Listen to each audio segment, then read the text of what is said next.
Assalamualaikum warahmatullahi wabarakatuh. Selamat pagi, salam sejahtera untuk kita semua. Salam Om Swastiastu, Namo Buddhaya, salam kebajikan. Yang terhormat Bapak, Ibu, hadirin, guru besar, para senior yang kami cintai dan kami banggakan. Puji syukur kehadirat Tuhan Yang Maha Esa, karena atas rahmat dan karunia-Nya kita semua dapat berkumpul pada hari yang berbahagia ini dalam keadaan sehat walafiat untuk bersama-sama memperingati salah satu tonggak sejarah bangsa kita, yaitu Hari Lahir Pancasila. Hari lahir Pancasila bukan sekedar peringatan simbolik, melainkan momentum suci yang untuk berkaca, bertanya, apakah langkah-langkah kebijakan hari ini masih mencerminkan semangat Pancasila? Apakah pemerintah masih setia pada cita-cita luhur yang tertuang dalam Akta Cita Presiden dan Wakil Presiden? Bapak Ibu kami yang kami hormati dan kami banggakan, untuk memulai acara kegiatan hari ini, marilah kita buka dengan ucapan basmalah. Bismillahirrahmanirrahim. Untuk mengawali pertemuan kita dengan penuh semangat kebangsaan, izinkan saya menyampaikan sebuah pantun. Burung Garuda terbang perkasa, membelah awan di angkasa raya. Selamat memperingati Hari Lahir Pancasila. Semoga Indonesia semakin jaya. Perkenalkan, saya dengan Yati. Saya Sianti. Mari kita mulai kegiatan hari ini. Untuk mengawali kegiatan hari ini, dimulai dengan menyanyikan lagu Indonesia Raya. Kami mengundang seluruh peserta untuk mengambil posisi dan menjaga ketenangan demi kehormatan acara.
Hadirin dimohon duduk kembali.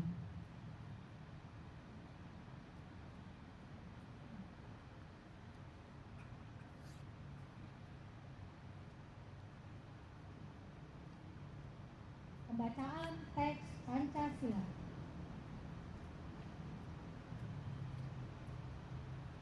Kepada Prof. Budi Iman Santoso, kami persilakan.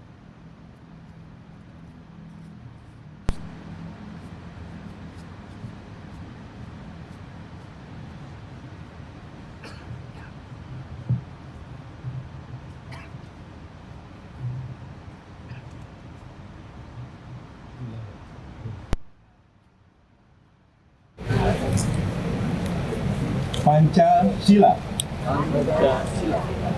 Satu. ketuhanan yang Maha Esa. Dua, kemanusiaan yang adil dan beradab.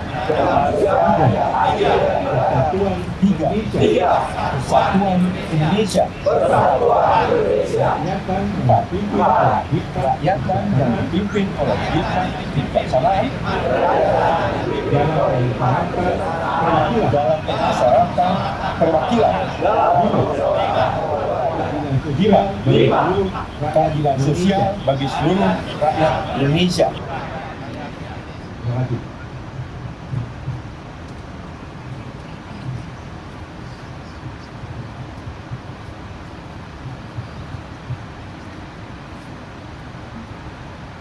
Pembukaan Undang-Undang Dasar tahun 1945. Kepada Bapak Agus Haryanto kami persilakan.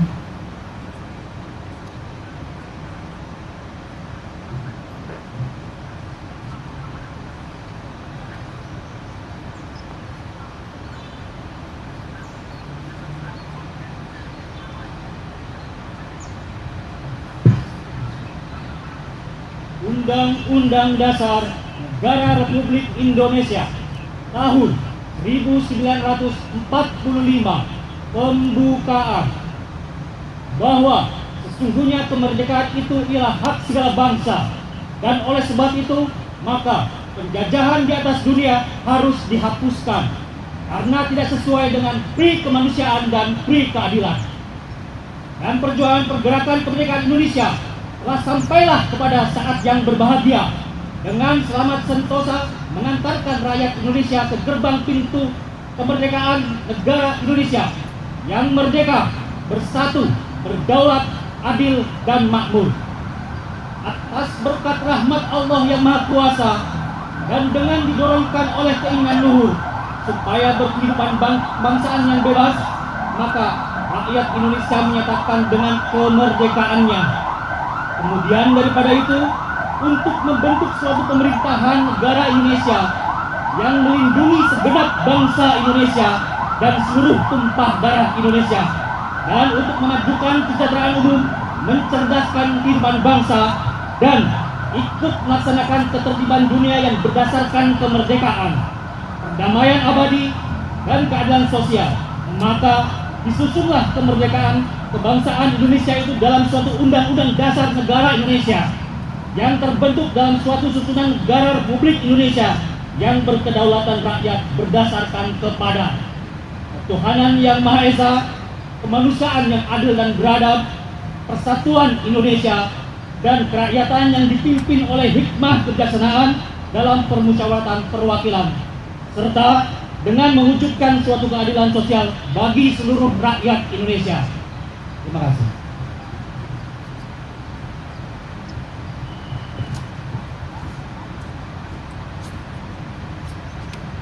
Untuk acara selanjutnya yaitu sambutan pembukaan. Kini mari kita simak sambutan pembukaan dari Ketua Umum Observasi Kesehatan Indonesia, Bapak Dr. Abi Diansyah Siregar, DHSM, MBA, MK. Kami persilahkan.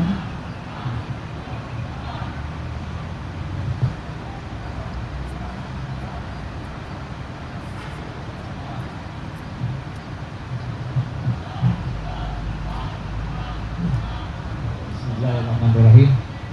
Assalamualaikum warahmatullahi wabarakatuh. Salam sejahtera untuk kita semua. Izinkan saya atas nama Ketua kita, Pak Nasir, koordinator kita, untuk menyampaikan sambutan pembuka dalam rangka peringatan Hari Lahir Pancasila untuk kesehatan bangsa dan ketahanan nasional. Hari ini kita berkumpul pada momen memperingati hari lahirnya Pancasila. Bagi kita, Pancasila adalah jati diri yang membedakan kita dengan bangsa-bangsa lain di dunia, sekaligus menjadi kompas yang menjadi pegangan kita dalam menyelenggarakan tugas-tugas kita sebagai warga negara Republik Indonesia. Bapak Ibu sekalian, keluarga besar kesehatan, boleh jadi dihitung kita tidak banyak di tempat ini, tetapi perubahan dibuktikan oleh dua tokoh proklamator di belakang kita ini. Berawal dari dua, sekarang 280 juta orang Indonesia merdeka. Berawal dari tempat yang dihadiri tidak seberapa, tapi kita bisa mengubah Indonesia menjadi lebih sehat dan lebih berdaya guna.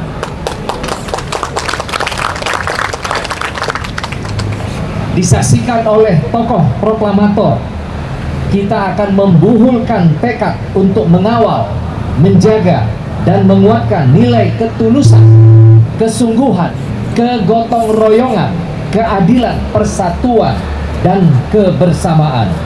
Menuju 100 tahun proklamasi kemerdekaan RI pada tahun 2045, penguatan nilai-nilai Pancasila mutlak diwujudkan melalui pola relasi yang komunikatif dan saling menghormati peran dan fungsi setiap orang dan lembaga. Dunia kesehatan sedang mengalami kegaduhan yang menggerogoti kepercayaan publik sebagai awal dan akhir daripada pengabdian pelayanan kita. Sangat disayangkan kegaduhan itu berasal dari pola komunikasi Menteri Kesehatan Republik Indonesia dan mengabaikan semangat membangun tata kelola pemerintahan yang benar, yaitu dengan 5 prinsip: transparansi, akuntabilitas, partisipasi, kesetaraan, dan kebersamaan. Sekalipun Menteri Kesehatan Budi Gunadi Sadikin mengakui di depan rapat dengar pendapat Komisi 9 DPR RI apa yang diomongkannya semua menjadi salah, itu melengkapi kondisi hilangnya jati diri dan lepasnya kompas sehingga memporak-porandakan pilar-pilar kesehatan, yaitu pendidikan kesehatan dan kedokteran, pelayanan kesehatan, pembinaan profesi, bahkan terhadap regulasi kesehatan. Ratusan guru besar dari puluhan perguruan tinggi, begitu juga organisasi profesi, keahlian, bahkan mahasiswa dan masyarakat sudah menyuarakan keprihatinan dan sikapnya. Dunia kedokteran kesehatan memiliki filosofi yang berbasis kepada etika, humanisme atau kemanusiaan, empati, kompetensi, dan penghargaan terhadap kehidupan. Hal itu sejalan dengan visi pembangunan manusia Indonesia seutuhnya bersama, yang diselenggarakan secara bersama-sama antara pemerintah dan masyarakat, termasuk profesi, pendidikan, tempat di mana semua modalitas dibangun dan dilaksanakan. Hari ini kita akan mendengar lagi suara rakyat, orasi dari para profesional dalam keprihatinan. Suara kita yakin sejalan dengan visi Astacita Presiden Republik Indonesia Jenderal TNI Prabowo Subianto. Mulai dari asta pertama yang memperhatikan hak asasi manusia yang harus dikedepankan, artinya penghargaan atas sesama manusia. Asta cita keempat, memperkuat pembangunan SDM kesehatan yang dilakukan bersama-sama. Yang berikutnya, asta cita ketujuh, pembangunan dari desa dan dimulai dari bawah, yang bermakna secara filosofis adalah mendahulukan promotif dan preventif, bukan industrialisasi kesehatan. Dan yang kedelapan, memperkuat penyelarasan kehidupan yang harmonis, bukan kegaduhan. Semoga suara kita dari tempat terhormat dan bersejarah ini didengar, disikapi oleh Yang Mulia Bapak Presiden Republik Indonesia. Izinkan kami juga menyampaikan terima kasih kepada semua yang telah mengambil peran dalam kegiatan bersejarah ini. Secara khusus kami sampaikan terima kasih dan penghargaan kepada Asosiasi Dosen Hukum Kesehatan, kepada Perkumpulan Observer Kesehatan Indonesia (Opkesindo), Forum Dokter Peduli Ketahanan Kesehatan Bangsa, Aliansi Ketahanan Kesehatan Bangsa, Forum Ikatan Alumni Magister Hukum Kesehatan, Forum Alumni Ikatan Fakultas Kedokteran Anti Narasi Kebohongan, Dokter Indonesia Bersatu, Forum Mediasi Medika, Dokter Cinta Tanah Air atau Doktara, dan organisasi-organisasi profesi seperti IDI, PDGI, IAI, PPNI, dan IBI yang hadir semuanya pada pagi hari ini. Dan tentu kita juga sampaikan terima kasih kepada Bapak Kapolda dan Pangdam Jaya yang telah memberikan izin dan pengamanan kepada acara kita ini. Kita telah melakukan hal paling penting untuk menjaga dan memelihara perjalanan pembangunan kesehatan nasional kita menuju Indonesia Emas 2045. Kita mulai dari sini. Terima kasih. Wabillahi taufiq wal hidayah. Assalamualaikum warahmatullahi wabarakatuh. Merdeka! Merdeka!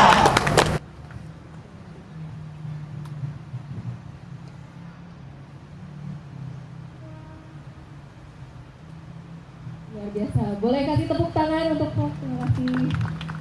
untuk acara selanjutnya. Kita akan memasuki sesi refleksi diri Pancasila dan penegasan sikap hidup berbangsa untuk menolak kebohongan dan premanisme birokrasi. Selamat pagi, salam sejahtera bagi kita semua. Dalam rangka peringatan Hari Lahir Pancasila, kembali saya mengangkat keprihatinan terhadap arah kebijakan dan tata kelola kesehatan nasional. Guru Besar Fakultas Kedokteran di Indonesia merupakan bagian integral perjuangan bangsa dalam menjaga kesehatan masyarakat. Negeri ini tidak terlepas dari perjalanan panjang peran dokter dalam upaya mempertahankan dan meningkatkan derajat kesehatan rakyat. Namun demikian, pada saat ini kebijakan-kebijakan yang diberlakukan menimbulkan keresahan kolektif di kalangan dokter yang juga merupakan keresahan kami sebagai pendidik di Fakultas Kedokteran dan berpotensi menurunkan kualitas pendidikan dokter dan dokter spesialis yang pada akhirnya berdampak negatif terhadap mutu pelayanan kesehatan bagi masyarakat. Dengan semangat mendukung program Astacita yang dicanangkan oleh Bapak Presiden dan Wakil Presiden, yakni memperkuat pembangunan sumber daya manusia melalui pendidikan dan kesehatan yang bermutu, adil, dan merata. Hal ini sulit tercapai jika ekosistem pendidikan kedokteran dan layanan kesehatan nasional tidak dijaga kualitas dan integritasnya. Kami mengingatkan bahwa kebijakan kesehatan harus berbasis cara berpikir ilmiah dalam ilmu kedokteran dan kesehatan, berbasis bukti, etika, dan kolaborasi. Reformasi sistem kesehatan semestinya berfokus pada penguatan layanan primer dan kesehatan masyarakat. Menolak kebijakan yang mengabaikan mutu dan prinsip ilmiah, legasi, dan tradisi keilmuan dalam pendidikan tenaga medis. Pendirian jalur pendidikan dokter spesialis di luar universitas tidak dapat dianggap sebagai solusi atas kekurangan tenaga medis, melainkan langkah instan yang berpotensi menurunkan kualitas pendidikan serta menciptakan kesenjangan kompetensi yang mengancam keselamatan pasien dan keberlanjutan ilmu kedokteran pada masa depan. Keputusan birokratis yang melemahkan rumah sakit pendidikan dan kelembagaan dan sistem kesehatan akademik,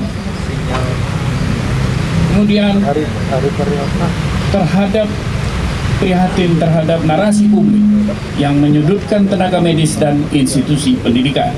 Sejumlah pernyataan yang menyalahkan dokter, rumah sakit, fakultas kedokteran atas permasalahan dalam sistem kesehatan tidak sepenuhnya tepat, mengingatkan akar persoalan seperti rendahnya akses, kurangnya pemerataan layanan, dan beban pembiayaan justru berasal dari kegagalan tata kelola, alokasi anggaran. Dengan tegas, kami menolak pengambil alihan Kolegium Kedokteran yang telah selama 50 tahun membina, mengembangkan berbagai cabang spesialis kedokteran, pembentukan kolegium baru yang dilakukan secara tidak transparan, serta tanpa melibatkan perhimpunan dokter spesialis dan institusi pendidikan terkait, mengakibatkan kolegium tersebut kehilangan independensinya.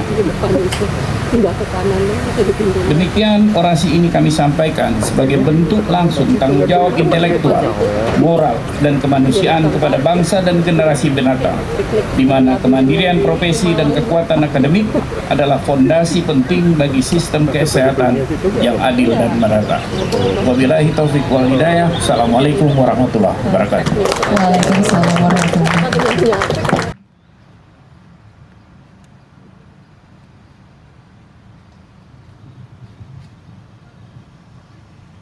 Selanjutnya kepada Bapak Timbul Siregar, pemerhati kesehatan bangsa.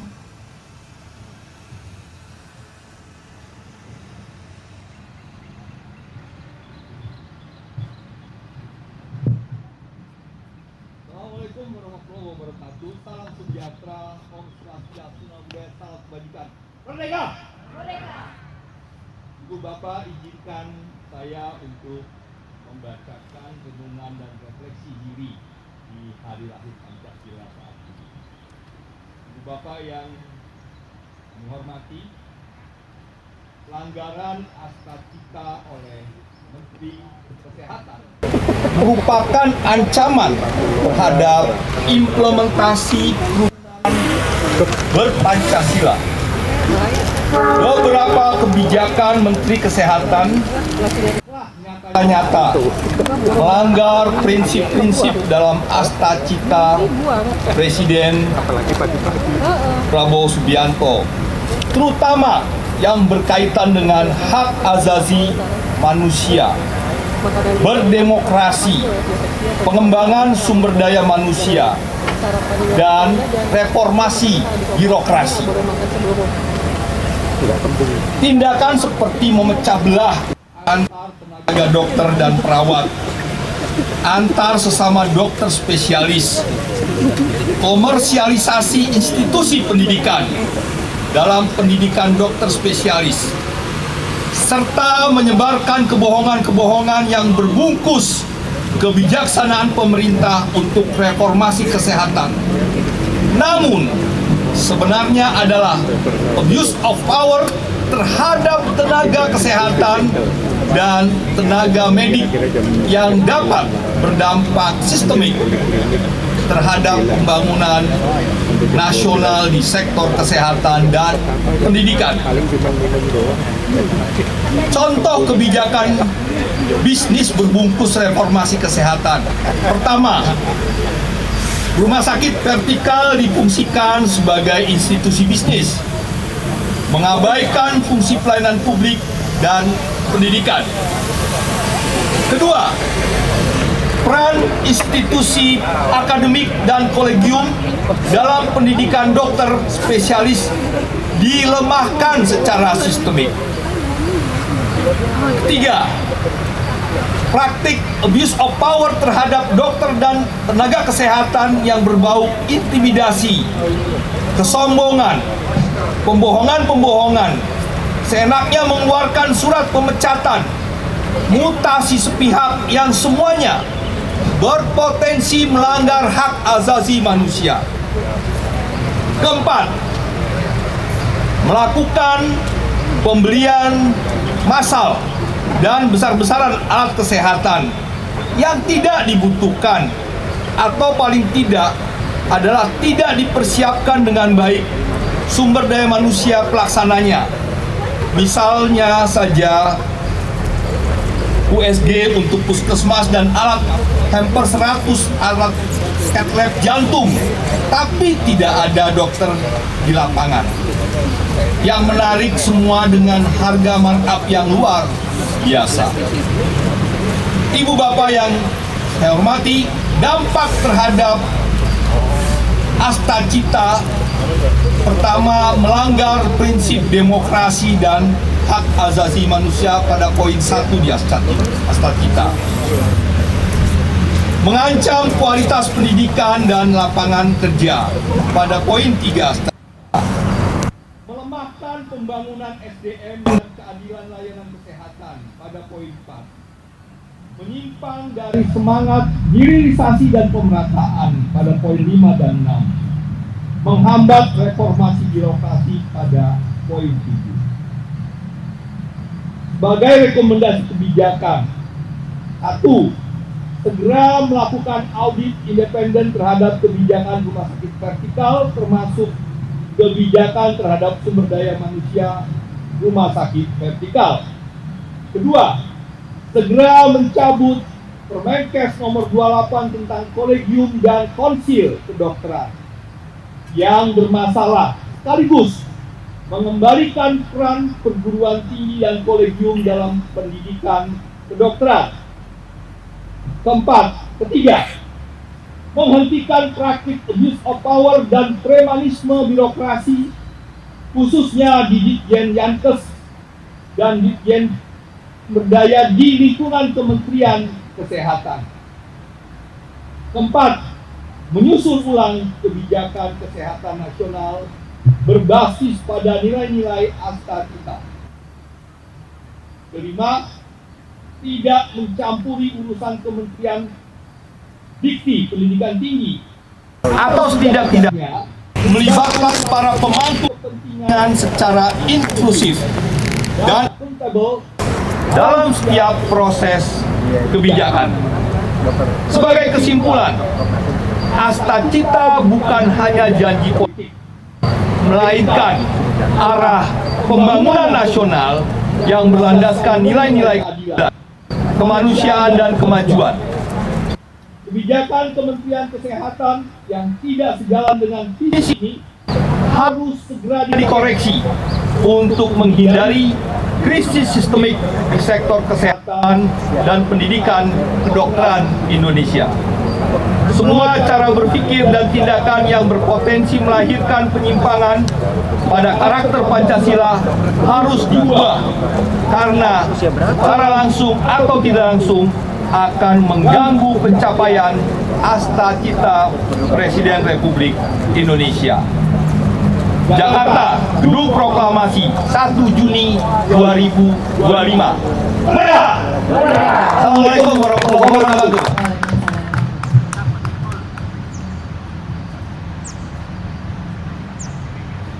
Sebelum kita lanjut, saya mau melihat dulu semangat Bapak Ibu semuanya. Indonesia! Kurang semangat. Yang di belakang, oke. Jawabnya merdeka. Indonesia! Indonesia! Indonesia! Boleh kasih tepuk tangan semangat untuk kita semua. Luar biasa, terima kasih. Untuk selanjutnya, Mari kita lanjutkan kepada Profesor Jaina Mutakin, spesialis bedah saraf Semarang. Waktu dan kata.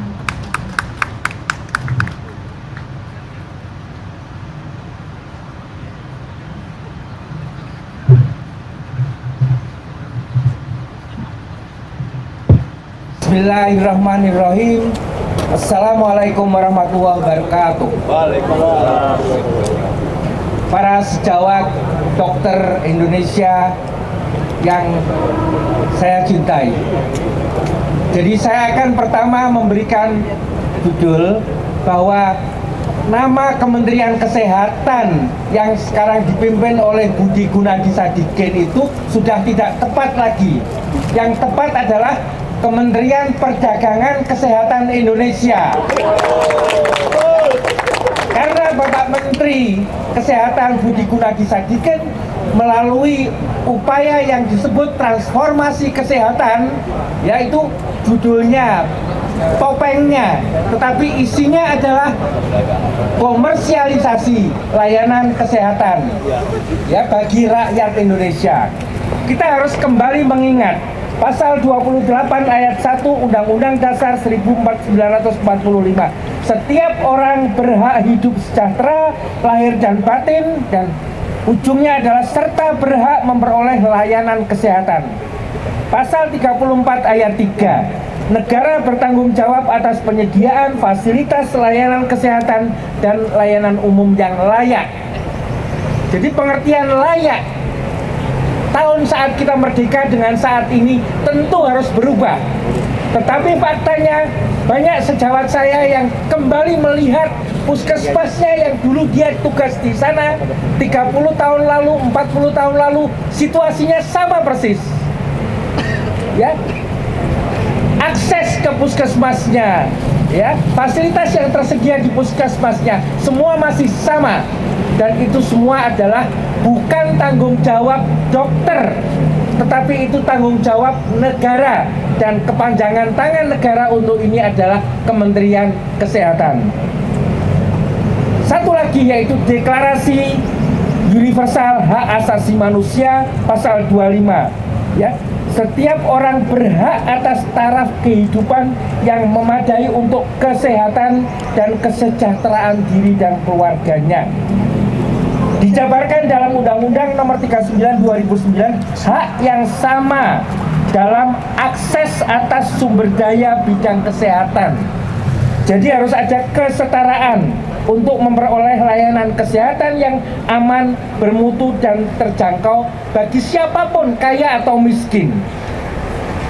Menteri Kesehatan Budi Gunadi Sadikin telah mentransformasi budaya pelayanan kedokteran yang dilandasi etika dan moral melayani tanpa membedakan kaya miskin telah diubah jadi budaya bisnis mencari untung, mengutamakan orang kaya yang mampu. Rumah sakit vertikal adalah badan layanan publik, merupakan kepanjangan tangan negara untuk memenuhi hak rakyat terutama yang miskin, ya, untuk mendapatkan layanan kuratif akhir. Tetapi kita lihat apa yang dilakukan Menteri Kesehatan, memberikan penghargaan kepada rumah sakit vertikal yang bisa mencapai penghasilan 1 triliun, memberikan penghargaan kepada rumah sakit vertikal yang setiap tahun bisa meningkat income-nya setidaknya 20% year on year. Di balik itu semua, kita lihat rata-rata kita ada 37 rumah sakit vertikal Kementerian Kesehatan. Di setiap rumah sakit antrean pasien untuk rawat inap itu jumlahnya lebih dari 2.000 orang. Itu Desember 2024 per Desember. Dan 99% lebih 99,9% adalah pasien JKN. Pasien BPJS yang 70%-nya adalah kelas 3. Hanya kurang dari 0,5% saja yang itu pasien swasta, pasien yang membayar. Tetapi Menteri melalui Direktur Rumah Sakit Vertikal membuat aturan untuk demi meningkatkan income revenue rumah sakit, jam layanan untuk pasien umum dibuka 7 kali 24 jam. Tetapi untuk pasien JKN dipotong jamnya menjadi hanya hari kerja, Senin sampai Jumat, dan jam kerja saja. Jadi kesempatan rakyat miskin untuk mendapatkan layanan yang berkualitas dan terjangkau semakin dipersempit. Mereka yang mengantre pasien BPJS ini yang paling lama itu mengantre selama 15 bulan. Kita bisa bayangkan kalau itu penyakit yang tadinya tumor payudara terlokalisasi di payudara sekarang sudah nyebar kemana-mana. Pasien dengan batu ginjal yang semula keluhannya hanya nyeri karena batu sekarang mengalami gagal ginjal gara-gara menanti dirawat inap karena tidak tersedianya tempat tidur di rumah sakit vertikal. Para dokternya didorong untuk menjadi semuanya pekerja yang mengejar penghasilan setinggi-tingginya lewat peraturan Direktur Tata Kelola Nakes buat peraturan kinerja spesialis dilihat dari seberapa banyak dokter itu menghasilkan income untuk rumah sakit. Para spesialis yang bisa menghasilkan pemasukan lebih dari 300 juta per bulan untuk rumah sakit akan dapat imbalan take home pay-nya jadi 35 juta rupiah. Dokter spesialis didorong untuk sebanyak-banyaknya melakukan pemeriksaan dengan alat-alat canggih yang disediakan di rumah sakit vertikal. Ini adalah sebuah moral hazard. Kenapa? Dokter itu bekerja berlandaskan etika. Dimanapun dokter bekerja, tidak peduli siapapun juragannya, di rumah sakit swasta atau pemerintah, landasannya adalah etika dan moral profesi. Bukan mencari uang, tetapi ada dorongan lewat peraturan agar dokter itu meningkat penghasilannya dengan melakukan hal-hal yang tidak etis, melakukan pemeriksaan dengan alat yang sebenarnya tidak diperlukan untuk pasien, tetapi itu akan meningkatkan gaji si dokter tersebut. Kita lihat kesetaraannya di mana. Coba semua rumah sakit vertikal, poliklinik BPJS, pasiennya berjubel, ya, tidak semua bisa dilayani, jam kerjanya jadi panjang sekali. Bandingkan dengan poliklinik eksekutif di rumah sakit yang sama. Ini bukan kesetaraan.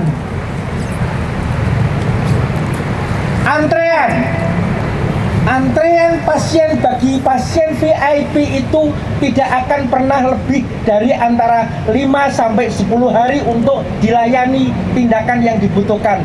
Tetapi antrean pasien BPJS terkait penyakitnya itu mencapai lebih dari 1 tahun. Sehingga sering terjadi saat keluarga pasien ditelepon oleh rumah sakit, diberitahu kalau dia dipanggil masuk rawat inap, keluarganya dengan menangis mengatakan sudah lebih dulu dipanggil oleh Yang Maha Kuasa. Itu adalah kejadian yang sehari-hari kita temukan di rumah sakitnya Kementerian Kesehatan, rumah sakit vertikal. Tidak lucu sama sekali, dan ini kocak ya sebenarnya. Menteri Kesehatan yang mewakili negara melayani kewajiban konstitusi kepada rakyatnya ini menawarkan agar rakyat untuk mengikuti asuransi swasta. Karena JKN-nya tidak bisa memenuhi semua kebutuhan. Layanan kesehatan bagi rakyat itu kewajiban konstitusi, ya, bukan bisnis. Sehingga pada saat menteri menawarkan layanan rumah sakit, layanan melalui asuransi swasta, kita harus bertanya, siapa sebenarnya yang disuruh ikut asuransi ini? Karena peserta BPJS JKN itu sudah 98% penduduk dan 70% di kelas 3. Jadi ada 198 juta pasien yang BPJS-nya kelas 3, dan di dalamnya ada 96 juta yang PBI. Mereka orang miskin yang iurannya dibayar oleh APBN. Dan tahun 2024 November tercatat 56,8 juta peserta menunggak, tidak bisa bayar iuran. Jadi pertanyaannya, siapa, rakyat yang mana yang disuruh ikut asuransi swasta? Jadi kita berhadapan ternyata bukan dengan seorang menteri kesehatan, tapi kita berhadapan dengan seorang agen asuransi swasta. Ya, itu adalah fakta berikutnya.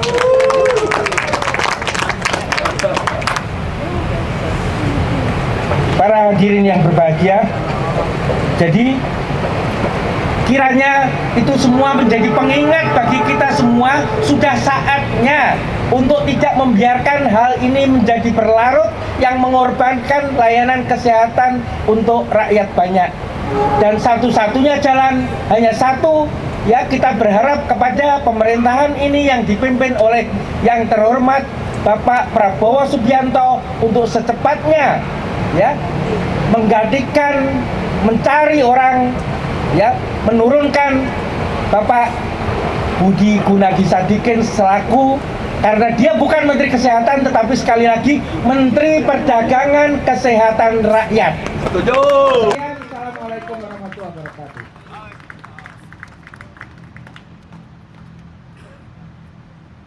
Boleh kasih semangat, tepuk tangan yang meriah untuk Bapak Ibu yang terhormat. Untuk selanjutnya kepada Dr. Asikin Iman Hidayat Dahlan, MH. kami persilahkan.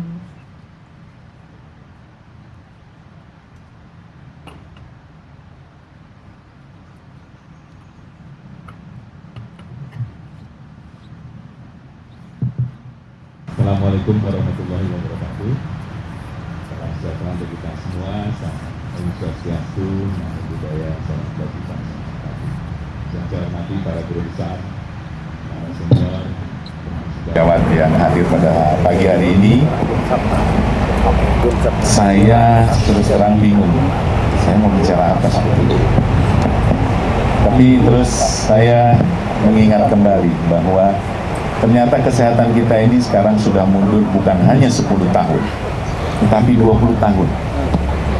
20 tahun yang lalu ketika saya masuk ke dalam Kementerian Kesehatan, waktu itu saya duduk di Biro Perencanaan, itu ada anekdote mengatakan bahwa orang miskin dilarang sakit. Saat ini terjadi lagi, seperti tadi sudah Prof. Zainal Mutakin sampaikan, bahwa demikian banyak antrian di poli BPJS, sementara di poli yang lain kesetaraan tidak terjadi. Jadi dulu ketika saya masuk ke Kementerian Kesehatan, itu dengan cita-cita bahwa bagaimana kita meluruskan, dan saya mendapatkan filosofi pada saat itu adalah bahwa untuk keberhasilan pembangunan kesehatan kita harus mendidik masyarakat mengerti betul apa itu kesehatan, sehingga kita menjalankan program-program kesehatan itu dengan mudah, karena masyarakat mengerti sendiri dan masyarakat akan menjalankan kesehatan itu dengan sebaik-baiknya. Sama seperti apa yang disampaikan oleh Ki Hajar, yaitu Ingarso Suntulodo, Madia Mangunkarso, Tuturi Handayani, maka masyarakat itu akan Tuturi Handayani mengikuti pemimpin-pemimpin di bidang kesehatan untuk dapat melakukan bagaimana kesehatan itu seharusnya. Nah, inilah yang sebetulnya cita-cita kita. Namun demikian, beberapa rekan-rekan sejawat semua sudah menyampaikan keluhan masyarakat mengenai kesehatan. Ternyata Bapak Ibu sekalian, di dalam Kementerian Kesehatan pun itu sama suasananya, mencekam sekarang ini, sangat mencekam. Semua bekas anak buah saya sekarang sudah mungkin ada yang menjabat, ada yang tidak, itu bercerita bahwa kami tidak mempunyai daya lagi untuk berinovasi, kami tidak punya daya lagi untuk berinspirasi, karena bullying terjadi di Kementerian Kesehatan yang dari awal ketika Budi Sadikin duduk di situ, yang diincar pertama adalah bullying. Ternyata dia melakukan bullying kepada anak buahnya. Apa yang terjadi? Kalau tidak mengikuti keinginan dia, maka ancamannya adalah dipindahkan. Kita lihat sekarang, Dr. Biprim, Dr. siapa yang di Medan itu? Dr. Rizky ada di sini ya. Dengan semena-mena dipindahkan. Apakah itu bukan bullying? Kita berkacalah pada diri kita. Kalau kita mau menindak satu kegiatan yang menurut kita jelek, janganlah kita lakukan itu. Saat ini tidak ada inspirasi lagi di kalangan Kementerian Kesehatan, tidak ada lagi inovasi, sehingga semua berjalan sesuai dengan keinginan satu orang, Menteri Perdagangan Kesehatan. Menteri Perdagangan Kesehatan Masyarakat. Jadi apalagi yang kita sekarang harapkan kesehatan masyarakat? 3 penyakit utama yang nomor 1 di dunia adalah rabies, nomor 2 TBC, nomor 3 lepra atau kusta. Apakah itu menjadi perhatian Bapak kita, Menteri Perdagangan? Tidak. Yang menjadi perhatian adalah bagaimana dia bisa menyiapkan alat-alat kesehatan. Ada satu teman baik saya, ketika dia disuruh untuk mengadakan alat lab sebesar 10 triliun rupiah, dia tidak bersedia. Apa yang terjadi? dari eselon 2 pindah menjadi staf di rumah sakit Darmais. Itu yang terjadi. Jadi bullying terjadi, Bapak Ibu sekalian. Jangan dikira di Kementerian Kesehatan tidak ada bullying. Apa ini yang memang diharapkan pada pembangunan kesehatan kita? Pembangunan kesehatan itu adalah bagian integral dari pembangunan nasional yang seharusnya kalau memang negara kita akan maju seperti yang diharapkan oleh Bapak Presiden Bapak Prabowo Subianto, maka kesehatan nomor 1 bersama-sama pendidikan. Sekarang semua diacak-acak, tidak hanya kesehatan, juga pendidikan yang seharusnya bukan tugasnya Kementerian Kesehatan, diacak-acak, tidak keruan. Saya sekarang masuk ke Kementerian Kesehatan itu seperti masuk ke kantor kementerian lain, bukan Kementerian Kesehatan lagi. Sama sekali asing, sangat asing. Karena dulu kita bekerja penuh kegembiraan, penuh inovasi, penuh inspirasi. Saat ini tidak ada sama sekali. Semua di bawah bekerja berdasarkan petunjuk dari atas. Tidak boleh lagi mengadakan satu kegiatan-kegiatan. Seperti tadi Prof. Zainal sampaikan, rumah sakit vertikal dulu ketika saya masuk itu, menurut saya adalah rumah sakit pemerintah yang harusnya menjadi contoh, di mana peralatan disiapkan, SDM disiapkan, sehingga masyarakat bisa berobat dengan tenang. Saat ini apa yang terjadi? Rumah sakit vertikal dijadikan revenue unit, income yang demikian ditetapkan sampai 1 triliun ya Prof ya, sampai 1 triliun, sampai sekian triliun, dan yang diberi penghargaan adalah mereka yang mempunyai revenue yang tinggi. Apakah ini contoh? Sehingga swasta juga berlomba-lomba untuk mencapai revenue yang tinggi. Marilah dalam kesempatan kali ini, berdasarkan semangat hari lahirnya Pancasila, saya minta dengan segala hormat kepada adik-adik yang masih aktif, kembalikan jati diri kalian. Jangan takut, bukan melawan, tapi berikanlah pendapat kalian, sehingga pembangunan kesehatan itu betul-betul berada di jalurnya. Jangan seenaknya saja dikacau-kacau dengan kebijakan yang penuh kebohongan, penuh dengan intrik. Guru besar kemarin sudah, dekan, bukan guru besar, dekan sudah menunjukkan sikap. Ketika diundang oleh Menteri Kesehatan, mereka tidak datang. Karena apa pengalamannya? Ketika mereka datang, mereka menjadi tameng Menteri Kesehatan bahwa saya sudah bicara dengan dekan. Padahal yang terjadi adalah kebijakan dia sendiri yang dimajukan. Dan itu sudah terjadi berkali-kali. Oleh karena itu, jangan kita tertipu lagi. Ya. Memang rejim yang lalu itu rejim penuh tipu-tipuan. Ya. Jadi jangan kita ikuti sekarang. Jadi kalau misalnya kita diundang, ya kalau kita diundang sekarang, lihat dulu untuk apa kita diundang. Ya. ID diundang pada saat itu, dikatakan sudah bicara dengan ID, ternyata kebijakan yang keluar kebijakannya Menkes saja. Dokter-dokter katanya sudah diundang, organisasi profesi sudah diundang, ternyata diundang hanya untuk dikasih makan. Emang kita binatang piaraan? Bukan, kita punya pendirian, tapi kita tidak melakukan demonstrasi karena kita adalah profesi yang terhormat. Kita profesi yang terhormat yang melakukan perlawanan bukan dengan demonstrasi, tapi dengan pemikiran seperti tadi yang disampaikan Dr. Abidin, Prof. Zainal Mutakin. Jadi saya sekali lagi menghimbau pada adik-adik yang masih aktif, terutama di Kementerian Kesehatan, baik itu di rumah sakit vertikal ataupun di Kementerian Kesehatan, untuk kembalikan jati diri kalian. Jangan takut untuk berkata-kata, karena apa yang kalian pegang sekarang itu adalah amanah dari Allah SWT, sila pertama Pancasila kita. Karena itu akan dipertanggungjawabkan nanti di atas setelah kita tidak ada di dunia ini.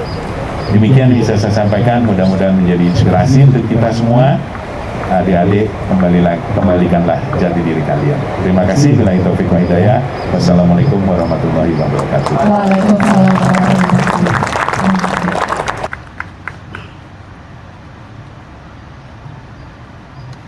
Boleh kasih tepuk tangan luar biasa. Terima kasih. Untuk yang selanjutnya, Kepada Profesor M. Yunir, spesialis penyakit dalam, PMK FK UI Indonesia. boleh kasih tepuk tangan untuk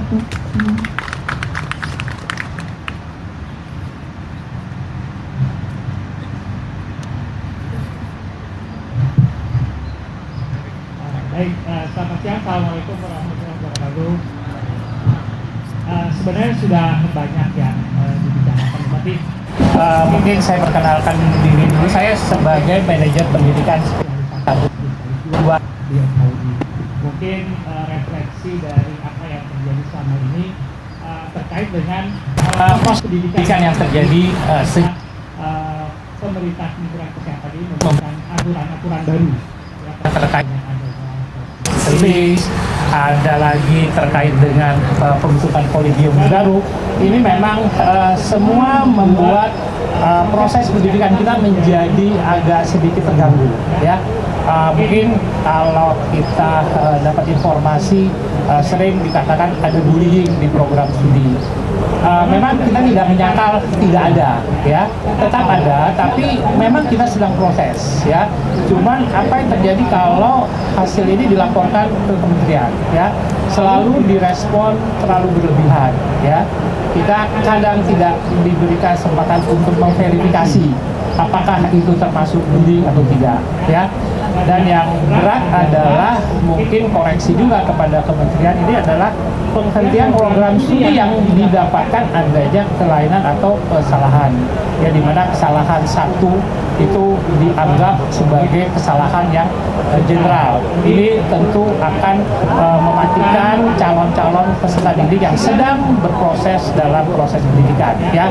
Kita tahu di Manado, kita tahu di Semarang, kita tahu di Unpad itu program studi dihentikan kegiatannya, di mana peserta didik, institusi pendidikan dihentikan pemanfaatan rumah sakit vertikal. Nah, ini tentu menghambat proses pendidikan yang sedang terjadi, sehingga apa yang dicanangkan untuk menghasilkan lulusan spesialis yang lebih banyak lagi justru jadi kontradiktif, ya. Padahal dari kementerian sudah mencanangkan hospital base yang kalau menurut saya juga program ini adalah program yang terbesar-besar, ya, karena banyak program studi hospital base ini sedang berproses untuk bagaimana pelaksanaan proses pendidikan, ya, sehingga mereka sendiri agak sedikit gamang di awal untuk membuat atau membuka program studi ini. Jadi artinya program studi ini sudah menerima peserta didik, tapi ternyata akreditasinya belum dilakukan, ya. Jadi program studi ini program studi yang dibuka menurut saya tergesa-gesa, sehingga peserta didik yang masuk itu dipaksa untuk segera mulai proses pendidikan, di mana program studinya sendiri belum siap untuk melaksanakan pendidikan, sehingga kadang-kadang agak sedikit membingungkan dan sering berkonsultasi dengan kami untuk bagaimana yang sebaiknya ini dilakukan, ya. Ini beberapa poin yang sebenarnya mungkin sebenarnya tidak harus terjadi kalau proses ini dilakukan dengan baik dan benar, ya. Kalau kita dilibatkan sebagai pusat institut pendidikan dengan lebih baik, mungkin program ini akan menjadi lebih baik dan proses pendidikan untuk menghasilkan peserta didik menjadi lebih baik, ya. Kita tahu seluruh program studi yang ada di bawah institut pendidikan itu sudah menghasilkan ribuan lulusan, ya. Sekarang mau ditutupi dengan hospital base yang jumlahnya mungkin baru puluhan, ya, dengan biaya yang cukup masif, ya. karena satu peserta didik itu lebih 1 M untuk pembiayaannya, dan awalnya dibebankan ke rumah sakit, sekarang dibebankan ke LPDP. Nah, itu adalah trik-trik yang selama ini dilakukan untuk menutupi supaya program studi ini bisa berlangsung dengan baik ya. Nah, ke depan mungkin ini akan terus berjalan karena makin banyak lagi calon-calon program studi hospital base yang sedang dipaksa untuk dibuka. Ya, karena dari masing-masing institusi pendidikan sudah dari institusi rumah sakit vertikal itu membuat surat untuk mendapatkan pendampingan membuka program studi baru. Nah, ini yang menjadi dilema di antara kami, sementara kualitasnya belum kita ketahui. Kita tahu dari hospital base sudah, dari university base sudah tahu kualitas yang didapat, sekarang dibandingkan dengan hospital base, di mana kami juga yang harus mendampingi pembukuannya. Jadi artinya kami mendampingi anak tiri yang sedang menjadi saingan kami. Nah, ini kan sesuatu yang dilema buat kami, di mana peserta didik akhirnya akan dimasukkan ke rumah sakit yang ada peserta regulernya. Ini juga menjadi salah satu problem yang akan kita hadapi ke depan, bagaimana kita mengantisipasi problem-problem yang akan terjadi, mungkin benturan-benturan yang akan terjadi di antara hospital base dan university base. Yang kedua tentang kolegium, ya tadi mungkin sudah disampaikan, kolegium ini ada 2 sekarang, kolegium berdasarkan program perhimpunan yang ada sebelumnya, dan sekarang kolegium yang dibentuk oleh Kementerian Kesehatan. Dimana kalau kita lihat sekarang ini terjadi dilema juga pada waktu kolegium kesehatan melaksanakan untuk ujian kompetensi dari peserta didik, karena mereka belum punya perangkat untuk mengerjakan semuanya, sehingga hal ini menjadi salah satu kendala di mana program studi ini akan mengadakan ujian nasional ke depannya. Mungkin ini beberapa poin yang mungkin bisa menjadi perhatian kita bersama dari sisi pendidikan yang mungkin akan mengganggu penyiapan SDM, ya SDM yang memang sedang kita buat selama ini yang sudah reguler terjadi, yang mungkin akan sedikit ada friksi di antara kita semua. Mungkin itu poin dari saya. Terima kasih banyak atas perhatiannya. Assalamualaikum warahmatullahi wabarakatuh. Semangat. Kembali saya akan mengukur semangat Bapak Ibu semuanya ya dengan mengucapkan Indonesia merdeka. Siap? Mohon izin. Indonesia, Indonesia, Indonesia. Boleh kasih tepuk tangan semangat untuk kita semua. Baik, Dr. Shanti, selanjutnya. Mari kita lanjutkan kepada Dr. Agung Sabta Hadi. Waktu dan tempat kami.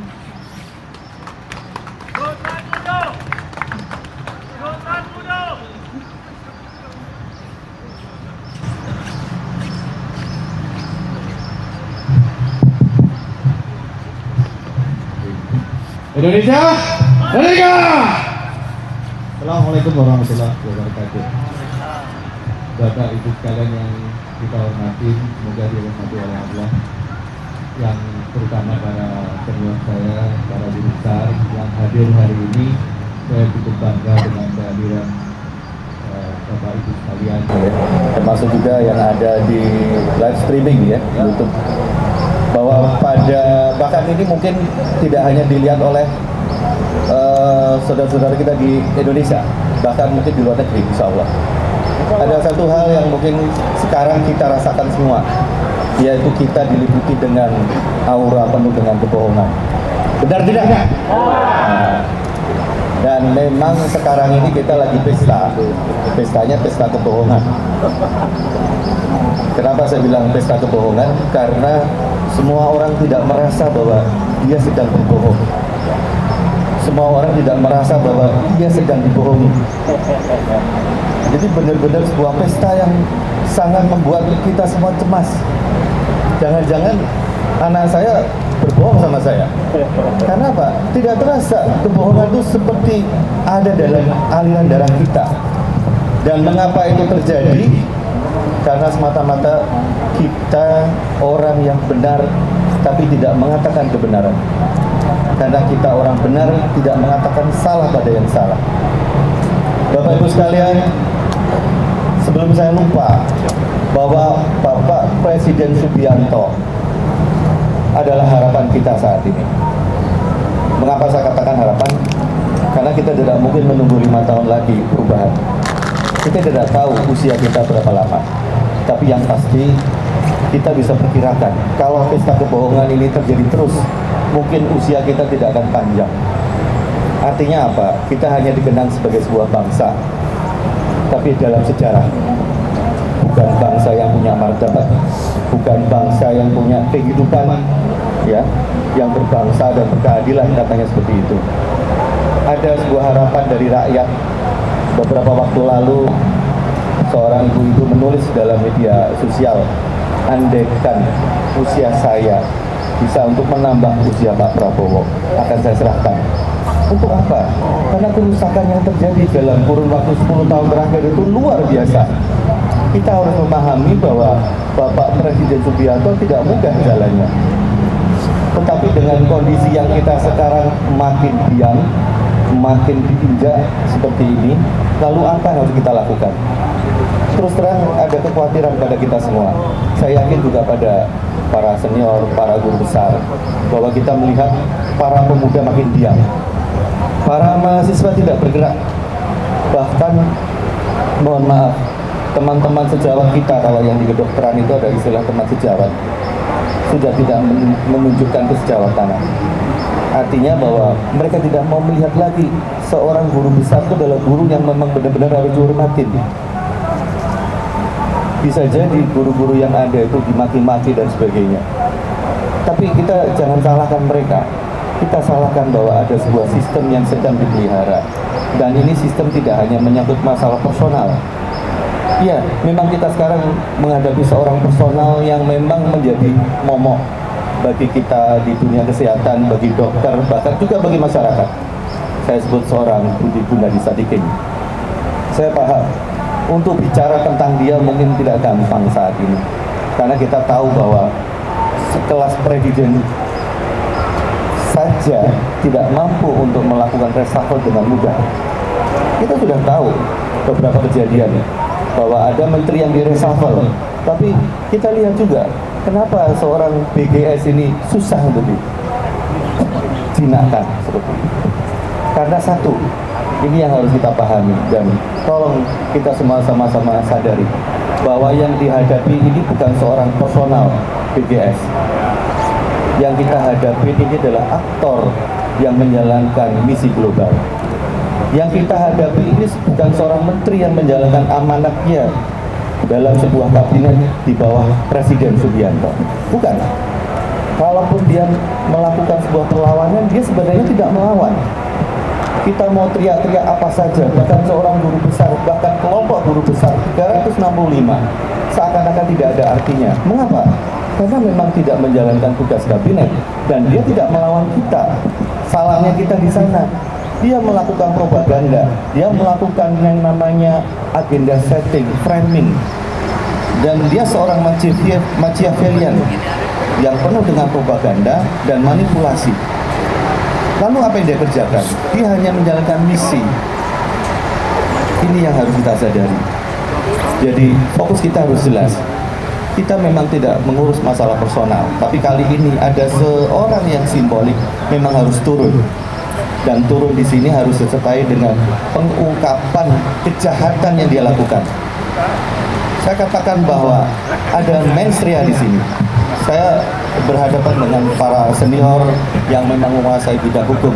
Saya ingin mengatakan di sini bahwa ada mensrea yang sungguh besar yang harus kita buka dari sisi manapun. Apakah ini kejahatan yang sifatnya kebijakan atau kejahatan sifatnya kriminal seperti itu.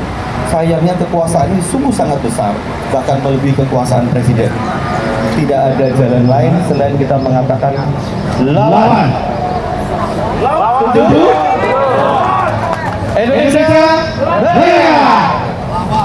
Bapak Ibu sekalian yang saya hormati, dan saya berharap pada adik-adik saya, pada generasi muda yang akan datang, saya harus sampaikan pada kalian semua, adik-adikku, anak-anakku, bahwa yang kita hadapi ini bukan masalah kekuasaan. Yang kita hadapi ini bukan masalah kita mengganti menteri. Ini bukan masalah orang-orang yang ingin berkuasa kembali, para guru besar yang tidak mau dirubah dan sebagainya. Bukan. Ini adalah masa depan kalian, masa depan anak-anakku. Bukan hanya masalah kesehatan, bukan masalah kedokteran. Saya harus sampaikan pada kalian semua, anak-anakku, junior-juniorku, adik-adikku, bahwa ini masa depan kalian. Saya sungguh sedih, sungguh menyesak di dada ketika yang berjuang adalah orang-orang yang usianya sudah, maaf, manula. Saya mungkin yang termasuk yang paling muda, tapi kita lihat generasi muda sekarang makin cuek. Bahkan mereka bisa menyerang para senior yang dengan berjuang dengan tulus tanpa ada harapan lainnya. Oleh karena itulah saya terus terang memberikan apresiasi pada para guru besar, para senior yang saat ini duduk berdiri di depan saya. Saya mengatakan bahwa mungkin ini adalah jalan terakhir yang bisa kita lakukan sebagai manusia di bumi ini. Kita tidak tahu bahwa apa rencana Allah, tapi yang pasti adalah semoga kita dicatat sebagai burung pipit, ya, katanya Prof. Zainal. Saya selalu ingat Prof, dan saya selalu mengingatkan pada yang lain, lebih baik kita jadi burung pipit yang berjuang, ya, tiada akhir untuk meneteskan air tetes demi tetes pada api yang menyala, yang membara. Dan kita tidak butuh manusia untuk melihat kita. Saya yakin yang hadir di sini tidak banyak, yang melihat di sini tidak banyak. Tapi ingat, kerumunan manusia itu Allah yang atur. Allah pula yang menggerakkan manusia-manusia lain untuk menolong kita. Allah yang menggerakkan semesta alam untuk mendukung kita. Tiada lain, tidak bukan. Kita di sini hadir untuk menyatakan diri bahwa saya berjuang, saya ada di pihak ini. Apapun yang terjadi akan kita lakukan. Indonesia merdeka!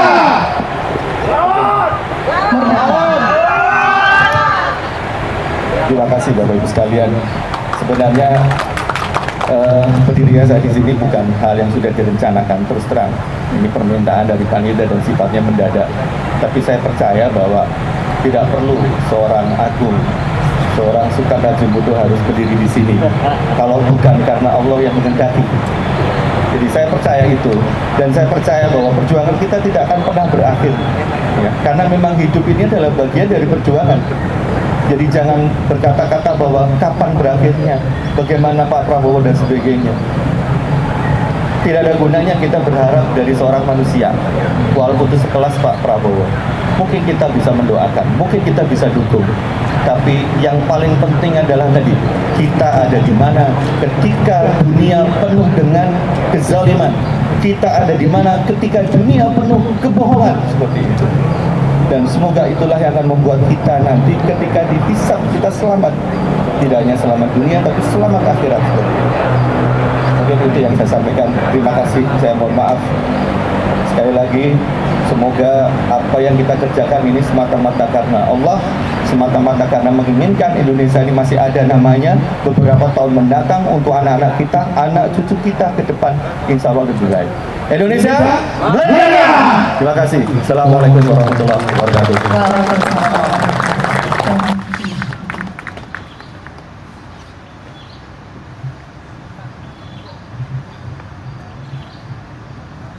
Untuk acara selanjutnya adalah pembacaan doa yang akan dipimpin oleh Bapak Bambang. Untuk waktu dan tempat dipersilakan.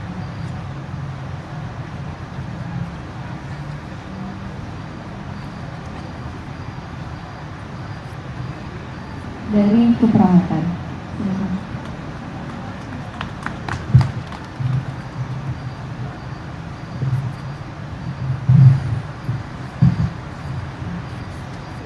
Terima kasih. Mudah-mudahan dalam rangka hari besar tanggal 1 Juli lahirnya Pancasila, walaupun doa ditempatkan di terakhir acara, mudah-mudahan tidak berakhir doa kita untuk Indonesia jaya dan merdeka. Indonesia merdeka! Merdeka! Merdeka! Merdeka! Merdeka! Merdeka! Terima kasih. Mohon izin kami seluruh panitia dan hadirin guru besar, dosen, dan siapapun yang ada di halaman ini, semoga dalam kemuliaan Allah Subhanahu wa Ta'ala. Kami mengajak dan menengadahkan tangan, hati, dan merenungkan. Mudah-mudahan apa yang kita perjuangkan ini tidak sia-sia, tidak hanya mengganti sebuah instansi atau mengganti sebuah pimpinan, tetapi inilah gerakan dasar buat anak bangsa. Baik, terima kasih. Mohon izin saya bacakan doa, mohon izin mengadakan tangan dan renungkan, semoga ini menjadi renungan dan penyemangat kita berbangsa dan bernegara. Assalamualaikum warahmatullahi wabarakatuh. Salam sejahtera bagi kita semua. Ya Allah, Tuhan yang Maha Esa, dengan segala kerendahan hati kami menadahkan tangan dan hati dalam rasa syukur atas anugerah-Mu yang tak terhingga, karena pada hari ini kami dapat memperingati hari lahir Pancasila, ideologi pemersatu bangsa kami Indonesia. Ya Allah, Tuhan yang Maha Esa, kami bersyukur atas karunia-Mu yang telah memberikan kepada kami dasar negara yang kokoh, Pancasila, yang menjadi pedoman hidup dalam berbangsa dan bernegara. Berikanlah kami kekuatan untuk terus menjaga dan mengamalkan nilai-nilai Pancasila dalam kehidupan sehari-hari. Jauhkanlah bangsa kami dari perpecahan, pertentangan, dan segala bentuk kebencian yang dapat merusak persatuan dan kesatuan. Ya Allah, Tuhan yang Maha Esa, bijaksana karuniakanlah kepada para pemimpin kami kebijaksanaan, kejujuran, dan keadilan dalam memimpin, penerus bangsa yang berakhlak mulia, cinta tanah air Indonesia. Terima kasih. Wabillahi taufiq wal hidayah. Wassalamualaikum warahmatullahi wabarakatuh. Merdeka! Merdeka! Merdeka! Merdeka! Merdeka! Terima kasih. Terima kasih untuk Bapak Presiden dan Sekretari Eska. Beliau adalah mahasiswi dari STHM MHKS 6. Untuk selanjutnya adalah refleksi diri Pancasila dan pernyataan sikap hidup berbangsa, menolak kebohongan dan premanisme birokrasi, disampaikan oleh Prof. Nasir. Waktu dan tempat kami bersama.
Assalamualaikum warahmatullahi wabarakatuh.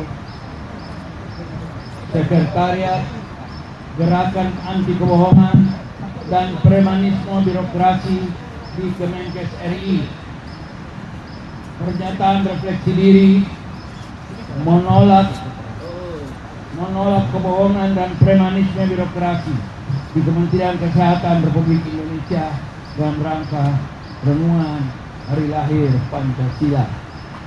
Saudara-saudara sebangsa dan setanah air, hari ini di bawah naungan langit Indonesia dan semangat Pancasila, kita berdiri dengan hati yang terbuka, pikiran yang jernih, dan suara yang jujur. Kita hadir bukan untuk menyulut kebencian, tapi untuk menyatakan kesadaran. Kita hadir bukan untuk membela atau memihak satu golongan, tapi kita hadir untuk mendorong semua unsur anak bangsa menyuarakan isi hati dengan jujur. Bukan menyebarkan prasangka atau kebencian personal. Tidak. Kita hadir untuk menyebarkan semangat untuk malu berbohong dan malu menggunakan kekuasaan secara sombong dan arogan, untuk menghentikan dan memutasi pekerjaan sejumlah dokter hanya karena mereka berbeda pendapat dan berpikir teknis yang lain. Di hari lahir Pancasila ini, kami mengajak kita bersama melakukan refleksi diri, apakah kita sudah mendukung cita Presiden Prabowo Subianto dengan tidak bertutur narasi yang penuh kebohongan, tidak memecah belah profesi, tidak hoax, dan tidak melakukan premanisme birokrasi yang bertentangan azas umum pemerintahan yang baik. Mari kita bersikap yang lebih Pancasilais dengan saling menghargai, bukan menzalimi, saling memperkuat, bukan memutasi, dan saling mengirim pesan kebaikan, bukan pesan buzzer yang memutar balikan. Dan tentu saja mendukung ilmu secara reguler, bukan mengkooptasi kolektif secara otoriter. Kami bermaksud untuk mengingatkan bangsa ini bahwa kejujuran adalah tiang penyangga kemanusiaan. Itulah sebabnya kami menolak kebohongan yang dibungkus jargon reformasi sistem kesehatan. Kami menolak korupsi di Kementerian Kesehatan. Kami menolak atas nama pelayanan kesehatan melakukan pembelian massal dan besar-besaran alat kesehatan yang tidak dibutuhkan, atau paling tidak dipersiapkan personil SDM-nya dengan baik. Misalnya sebagai contoh, pembelian ribuan USG untuk puskesmas dan alat massal cath lab jantung, padahal tidak ada dokternya di lapangan.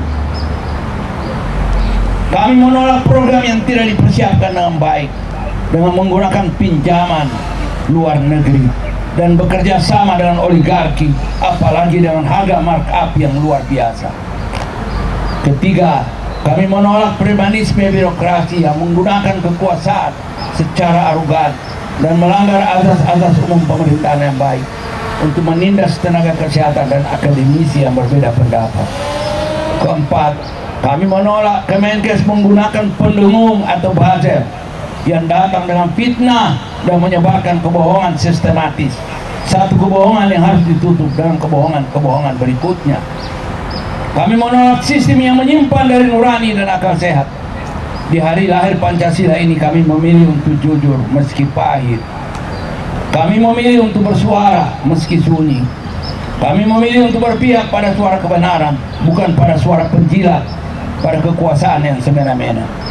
Pancasila mengajarkan kita untuk adil, untuk manusiawi, untuk bersatu, untuk bermusyawarah, dan untuk berkeadilan sosial. Tapi hari ini nilai-nilai itu sedang diuji saat pejabat menyalahgunakan kekuasaan, saat kejujuran dibungkam, dan saat suara kami yang kecil-kecil ini dikecilkan oleh arogansi jabatan. Ini saat kita bicara, Ibu Bapak sekalian. Untuk itu kami memohonkan pada Bapak Presiden Republik Indonesia Jenderal Prabowo Subianto agar mau mendengar suara kami. Kami hanya minta sedikit, tidak minta berlebihan. Mohon dipertimbangkan untuk segera mengganti Bapak Budi Gunadi Sadikin sebagai Menteri Kesehatan Republik Indonesia karena alasan-alasan dan pertimbangan nyata sebagai berikut. 1. Menteri Budi Gunadi Sadikin dan pejabat Kementerian Kesehatan RI selalu melakukan keterangan-keterangan yang membohongi Presiden, membohongi kami, pelaku pelayanan kesehatan, membohongi rakyat Indonesia. Berhentilah berbohong pada media, pada Presiden kami dan pada kami rakyat Indonesia. Kedua, Menkes Budi Gunadi Sadikin selalu melakukan langkah-langkah yang mengadu domba dokter dan perawat, dokter spesialis yang satu dan lainnya. Ini hal yang benar-benar serius, karena kekompakan antar tenaga medis dan tenaga kesehatan lainnya seperti perawat dan bidan sesungguhnya sangat mahal, dan bila ini ditiup-tiupkan dan diprovokasi apalagi oleh Menteri Kesehatan, Mentil Kesehatan, ini akan sangat berbahaya dengan akibat yang tidak dapat dibayangkan. Akan segera melumpuhkan semua unsur pelayanan kesehatan di Republik ini. Ketiga, Menkes Budi Gunadi Sadikin menyuburkan praktek-praktek premanisme di birokrasi pemerintahan di Kementerian Kesehatan yang nyata-nyata melawan asas-asas good governance, melawan asas-asas umum pemerintahan yang baik. Pejabat eselon 1 dan 2 seharusnya diajak untuk rasional dan bertata krama tinggi yang saling menghargai dan tidak berjiwa preman. Keempat, Menkes Budi Gunadi Sadikin selalu tidak menghargai dan suka mencampuri urusan teknis kementerian lain. Dari beberapa hal di atas, Menteri Kesehatan Republik Indonesia telah menjauhkan pencapaian dan pemenuhan syarat minimal pencapaian Astacita sebagai standar kerja perjuangan politik.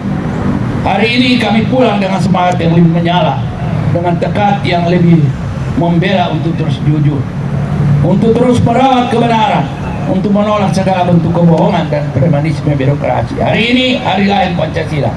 Oleh karena itu kami tidak takut, karena kita punya dasar yang kokoh, Pancasila.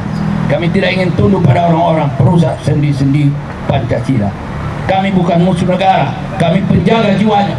Kami bukan pemberontak, kami pemelihara nurani bangsa yang bekerja langsung untuk masyarakat yang sakit dan membutuhkan sentuhan tangan kami.